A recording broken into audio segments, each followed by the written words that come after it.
Geng, mari tengok sini geng. Ini kereta baru ni. Tapi mau naik kereta kan, ini akak mesti tukar kasut baru naik kereta geng.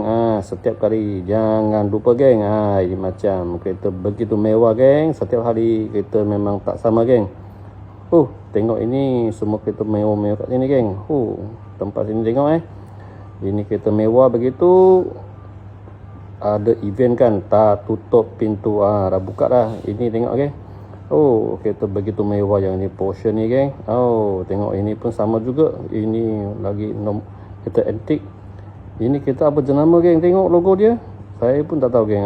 Setiap hari memang guna kereta tak sama geng.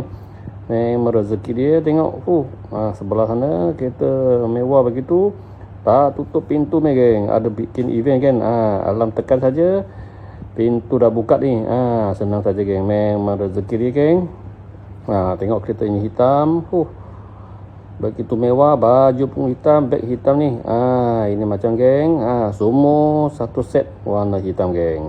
Itu saja geng. Tengok lepas ni baju hitam dia masuk dalam tempat hiburan ini macam. Okey, tengok begitu meja dia. Lagi ada event dalam, ada kereta pagi kat sini geng. Itu saja geng. Bye.